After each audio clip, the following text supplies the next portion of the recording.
Hele oradan bir çay koy da poğaça tarifi vereceğiz. Lazım olacak. Şimdi poğaçamızı yapacağız. Poğaça tarifimiz Beyaz Hanım'dan geldi. Yumuşacık, pofuduk, böyle mıncırmalık bir poğaça yapacağız size. Hem de mayasız ve yumurtasız. Tabii yumurtayı üstüne süreceğiz, o ayrı, ama özel bir tarif olacak. 3-2-1 poğaçası yapacağız efendim. Buyurun başlayalım.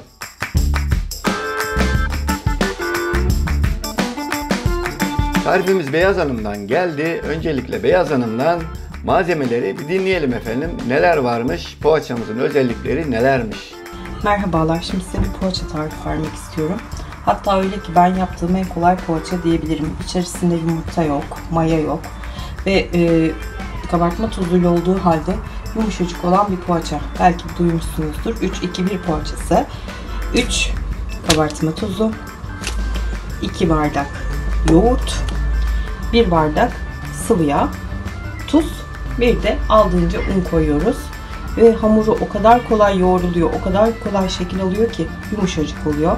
Ben şimdi malzemelerimi koyup hamurumu yoğurmaya başlayacağım.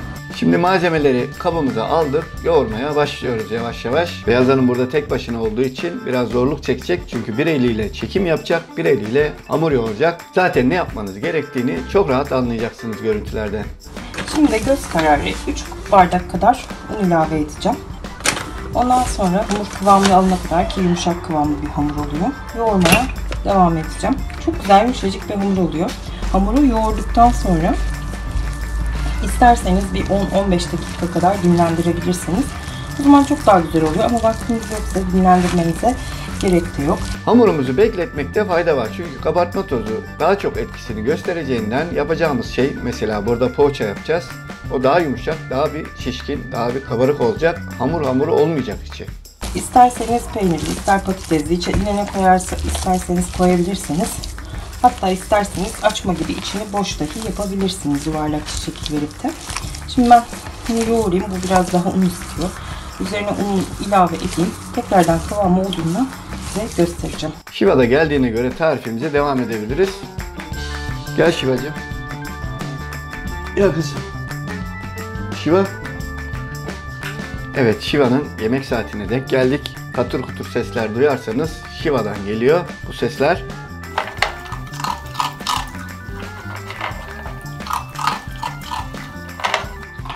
Neyse, peynirli, patatesli, isterseniz sade, isterseniz farklı malzemelerle yapabilirsiniz, ama ben bu poğaçanın hiç kıymalısını duymadım. Olsa herhalde sadece kıymalı yerdim, çünkü ben börek tarzı şeylerde kıymalıyı çok severim, ama hiç kıymalı poğaça duymadım.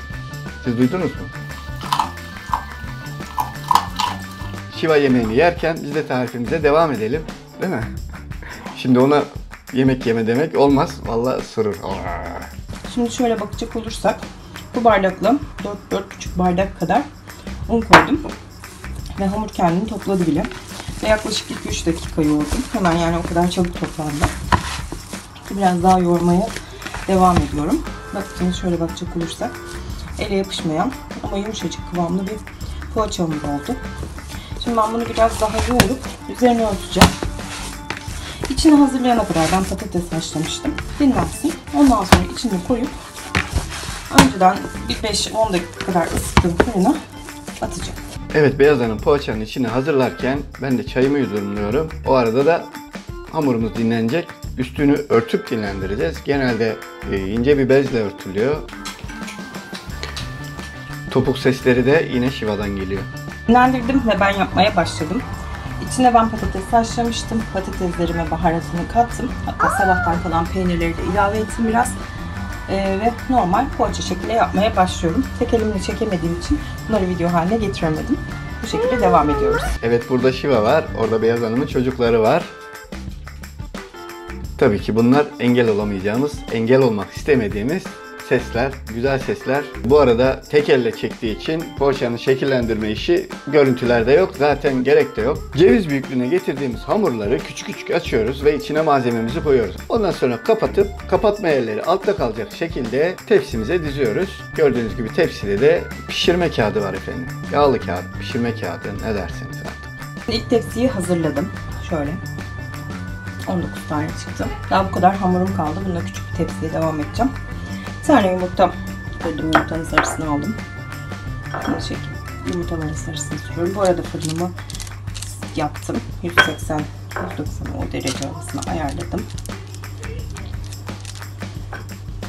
Üzerine gelen susam ve çörek otu serpeceğim. Fırına vereceğim. Sonra afiyetle yiyeceğiz.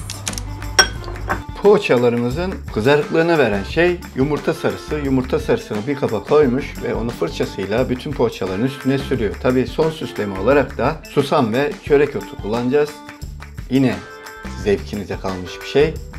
İsterseniz çörek otu sevmeyenler çörek otu kullanmayabilir ya da susama rahatsızlığı olanlar susam kullanmayabilirler. Mutfağımızın da güzelliği bu. İstediğimiz malzemeyi çıkartabiliyoruz, ekleyebiliyoruz. Hiçbir şey zorunlu değil efendim. Dediğim gibi ben patates yaptım. Siz içine isterseniz sade, ister kıymalı, ister peynirli, arzu ederseniz sosisli, ne şekilde isterseniz yapabilirsiniz. Çok basit, çok çabuk olan bir tarif zaten. Duydunuz değil mi? Siz de duydunuz. Beyaz Hanım kıymalı da yapabilirsiniz dedi. Aslında ben yapabilirim. Bir ara deneyeyim bakalım. Ama kıymayı önceden bir kavurmak lazım. Baharatlar ve soğanla. Karaköy böreği gibi çok güzel olabilir. Soğanın çörek otunu koyduktan sonra direkt fırına veriyoruz. Bizim elim biraz ayarsız, hepsi aynı boyda olmuyor. Bence daha güzel şekil verebilirsiniz. Şimdi de 10 dakika kadar ısıttığımız fırına direkt döndürüyoruz. Bye. Tamam bak gördüğün poğaçalar hazır. Tamam mı? Süslemesini de yaptık. Çörek otunu koyduk. Susamını koyduk. Ondan önce yumurtasını da sürdük. Tamam mı? Artık fırına gidiyor. Fırın 180 derecede ısıtılmış. Anladın mı? Bana bak bana. Anladın mı sen? Anladın mı kızım? Anladın. Aferin sana. Anlamış. Ben anladığıma göre o da rahat rahat anlayabilir. Artık fırında 20-25 dakika kızarana kadar pişecek. Ondan sonrası görüntüde. Ve poğaçalarımız pişti. Şimdi çıkarttım onları. Şöyle bakın yumuşaklığına.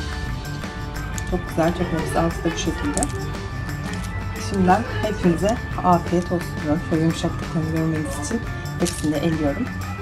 Poğaçalar pişene kadar ben çayımı bitirdim maalesef. Yenisini dolduracağız artık. Poğaçalar hazırken gördüğünüz gibi yemeklik değil aslında biraz da mıncırmalık olmuş. Poğaçalarımız elinize kolunuza sağlık. Beyaz Hanım elleriniz dert görmesin. Yeni tariflerde görüşmek üzere. Hoşça kalın efendim.